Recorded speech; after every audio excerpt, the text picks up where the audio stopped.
kami boleh ada, semua karena kebaikan-Mu Tuhan. Terima kasih Tuhan Yesus, Engkau telah menyertai acara sil kami dari hari pertama, hari kedua, dan saat ini Tuhan kami akan memulaikan acara hari yang ketiga ini Tuhan. Yang Engkau sertai kami Tuhan, kami akan memuji dan memuliakan nama-Mu Tuhan, Engkau mengurapi kami Tuhan.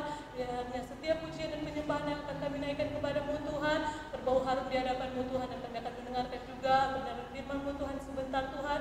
Ya, firman yang kami dengar Tuhan menjadi kekuatan bagi kami Tuhan, untuk kami menjadi anak-anak sekolah minggu yang bertumbuh di hadapan-Mu Bapa. Terima kasih Tuhan, kami mulaikan acara sil di pagi hari ini hanya di dalam nama Tuhan Yesus Kristus. Haleluya, amin. Amin. Siap memuji Tuhan adik-adik? Siap. Ayo semuanya bangkit berdiri, kita akan memuji Tuhan, kita akan membesarkan nama Tuhan. Ikuti gerakan kakak Sinta sama Kak April ya adik-adik.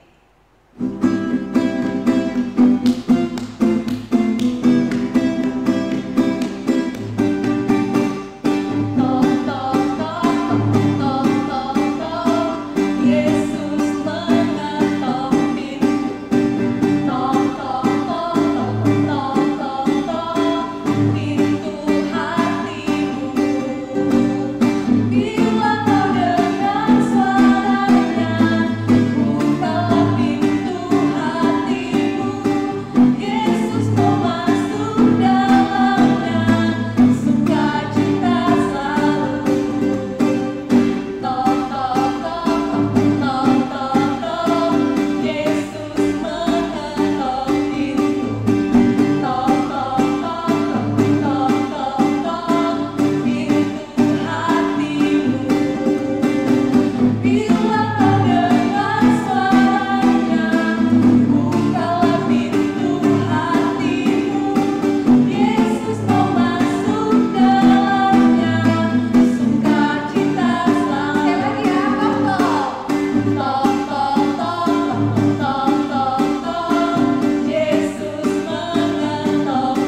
Halo adik-adik.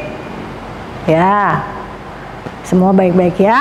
Tadi kita sudah memuji Tuhan, kita sudah menyanyi, sudah berdoa. Sekarang kita mendengarkan firman Tuhan, ya. Oke, semua sudah siap ya? Bagus, yuk duduk yang manis ya. Selama sekolah Injil liburan ini, kita sudah banyak mendengar cerita firman Tuhan kan? Iya, dari yang cerita pertama sampai yang kemarin dan hari ini. Ya, kita belajar bahwa Tuhan itu mengasihi umat manusia, ya.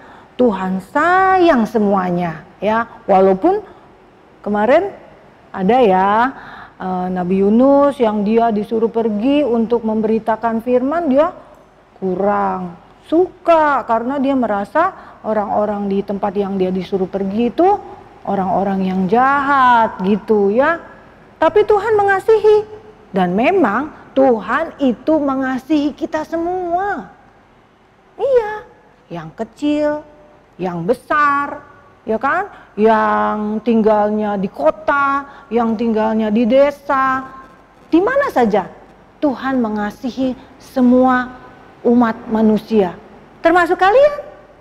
Iya, jangan pikir karena saya masih kecil, mungkin Tuhan enggak sayang sama saya. Tuhan mah sayangnya orang gede kali. Enggak, Tuhan sayang semuanya. Buktinya apa? Buktinya dia punya rencana buat semua kita, agar semua kita bisa selamat tinggal bersama dia di dalam kerajaan sorga. Tapi manusia itu kan kata firman Tuhan semua sudah berdosa. Terus gimana dong? Bagaimana agar orang yang berdosa bisa masuk ke dalam kerajaan surga? Nah, Tuhan yang baik itu mengirimkan anaknya ke dalam dunia ini, yaitu, ya benar tuh, pada pinter ya, udah pada tahu ya, mengirimkan Tuhan Yesus ke dalam dunia ini. Agar apa?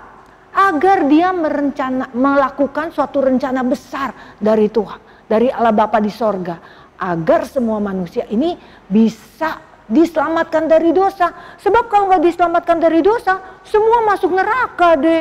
Aduh, ada yang mau masuk neraka? Oh, nggak ada. Neraka kan itu tempatnya nggak enak. Firman Tuhan bilang itu adalah penderitaan yang tiada akhir, nggak habis-habis. Kalau sekarang dimarahin mama, paling habis itu sebentar udah mama baik lagi. Dimarahin bu guru, ntar juga bu guru baik lagi. Dihukum, nanti juga ada akhirnya. Tapi kalau neraka nggak ada habisnya. Maka Tuhan karena kasihnya dia mengirimkan Yesus ke dalam dunia ini. Tuhan Yesus mati di salib buat semua orang. Bukannya karena Tuhan Yesus itu tidak berkuasa, bukan. Tetapi karena dia mengasihi kita semua. Dia mau agar dosa manusia ditebus. Tapi harus ada yang berkorban. Orang yang berkorban itu harus orang yang gak berdosa. Nah, manusia mana yang gak berdosa? Makanya Tuhan Yesus dikirim ke dalam dunia ini. Dan Tuhan Yesus mati di kayu salib. Padahal Tuhan Yesus itu baik. Waktu dia hidup, dia suka menolong orang. Orang yang sakit disembuhkan. Orang yang susah dihiburkan. Orang yang menderita ditolong. Pokoknya Tuhan Yesus baik deh. Tapi akhirnya dia harus disalib. Disalib itu suatu penderitaan yang tidak menyenangkan. Tuhan Yesus sebenarnya dia bisa melepaskan diri, tetapi karena dia mengasihi kita semua, agar kita yang berdosa bisa diselamatkan, dia rela berkorban, mati di kayu salib, agar dosa manusia ini yang banyak yang bikin ganti kita celaka bisa dihapus. Nah, terus Tuhan Yesus naik deh ke kayu salib. Orang-orang ada yang ngejek dia, bilang, katanya dia anak Allah, katanya dia Allah berkuasa. Kok sekarang gak bisa bikin apa-apa, tergantung di kayu salib? Kalian tahu kan, Tuhan Yesus waktu disalib itu di kiri dan kanannya ada penjahat juga yang disalib bersama dia. Salah satu dari penjahat itu bilang, kalau emang kamu itu adalah Tuhan berkuasa, coba dong tolongin kita semua nih, supaya kita ini lepas dari salib ini. Gitu ngomongnya, padahal dia emang penjahat. Kalau Tuhan Yesus kan enggak. Makanya temennya yang satu lagi yang sebelahnya gini, bilang, kamu, kita ini kan memang bersalah, berdosa, makanya kita dihukum, digantung di kayu salib. Tetapi kalau dia itu kan enggak bersalah, dia itu enggak pantas untuk digantung. Bahkan gak cuma digantung, dipaku, dikasih mahkota duri. Enggak pantas. Tahu enggak Tuhan Yesus bilang apa kepada penjahat itu yang tergantung di sebelahnya dia? Dia bilang, hari ini juga kamu menerima keselamatan. Tuh, jadi kalau orang itu mengakui bahwa Tuhan itu adalah Tuhan, wah, dia langsung diselamatkan loh. Walaupun itu sebenarnya penjahat juga, itu sebenarnya nggak pantas untuk menerima keselamatan. Tetapi karena kasih Tuhan, Tuhan Yesus rela nih mati di kayu salib. Tapi karena Tuhan Yesus memang berkuasa, karena memang dia Tuhan ya, dia mati di kayu salib, tetapi dia nggak mati terus. Waktu hari ketiga, murid-muridnya dia datang ke kuburnya.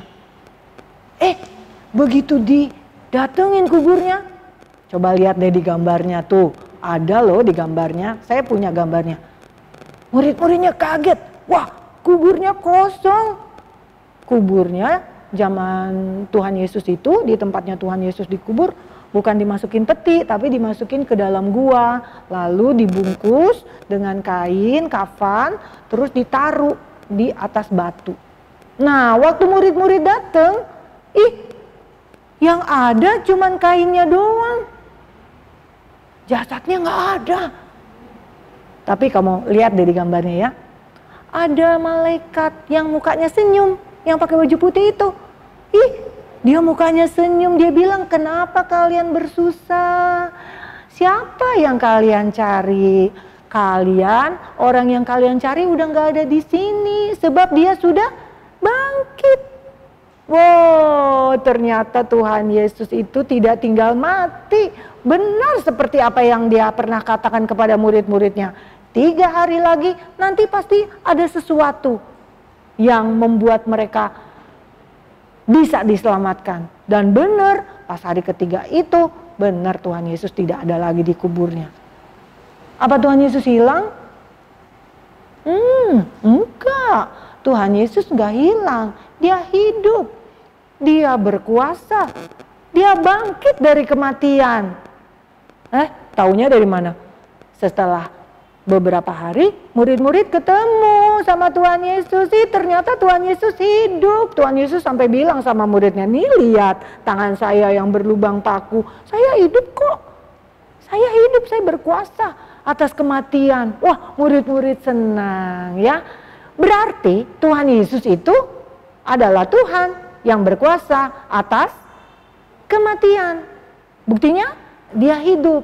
Dan itulah karya besar Tuhan bagi kita semua, agar semua kita bisa diselamatkan, bisa mendapatkan kehidupan yang kekal, dosa kita dihapuskan sehingga kita beroleh keselamatan. Dan itu berlaku bagi semua orang. besar kecil, kaya miskin, tua muda, kulit berwarna hitam, kuning, merah. Ada lagi nggak warna lain kulit?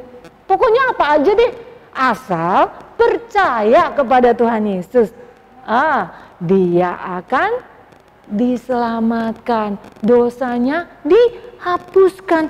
Firman Tuhan bilang di dalam Titus 3 ayat 5, kita itu semua diselamatkan bukan karena perbuatan kita, bukan karena kita baik, bukan karena kita ngumpulin kebaikan. Jadi makin banyak kebaikan pasti kita masuk surga, bukan.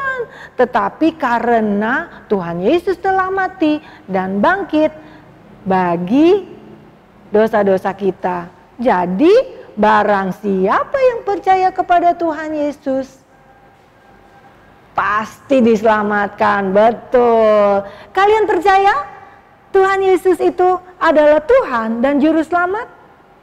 Iya, puji Tuhan. Kalau kalian percaya, maka kalian berhak atas rancangan keselamatan yang dari Tuhan. Kalian berhak menerima kehidupan kekal, hidup bersama dengan Tuhan. Jadi Tuhan Yesus punya rencana besar buat kita semua. Maukah kalian menerima keselamatan yang dari Dia? Keselamatan yang dari Tuhan? Ada yang acung tangan tuh di sana di sini. Iya, puji Tuhan. Setiap orang yang percaya kepadanya, walaupun kita ini masih penuh kekurangan, banyak salah, banyak kelemahan, tetapi Tuhan Yesus sudah menghapus segala dosa kita, sehingga kita semua beroleh kehidupan yang kekal. Asal kita percaya. Puji Tuhan, semua percaya, semua beroleh keselamatan di dalam Tuhan Yesus Kristus. Puji Tuhan ya. Kita akhiri pemberitaan firman ini dengan penuh sukacita karena kita tahu Tuhan mengasihi kita. Dan biarlah karena kita sudah dikasihi Tuhan, kita juga mau mengasihi orang-orang yang lain yang ada di sekitar kita. Ya, yuk sekarang kita berdoa. Kita mohon kekuatan dari Tuhan agar kita juga mempunyai hati seperti hati Tuhan yang mengasihi semua orang. Dan kita mau menjadi berkat dimanapun kita berada bagi semua orang. Yuk, lipat tangannya. Ya, tutup matanya. Sama-sama berdoa. Tuhan Yesus, terima kasih karena Engkau mengasihi kami. Engkau menyediakan jalan keselamatan bagi kami semua. Kami mau percaya kepadamu dan kami mau mengasihi semua orang sama seperti Engkau yang telah mengasihi kami terlebih dahulu. Kuatkan kami Tuhan, mampukan kami Tuhan, sertai kami selalu, biar kami boleh ada di dalam perkenanan Tuhan. Terima kasih Tuhan, kami terima firman-Mu dengan ucapan syukur. Hanya di dalam nama Tuhan Yesus Kristus. Haleluya. Amin. Puji Tuhan, Tuhan Yesus memberkati.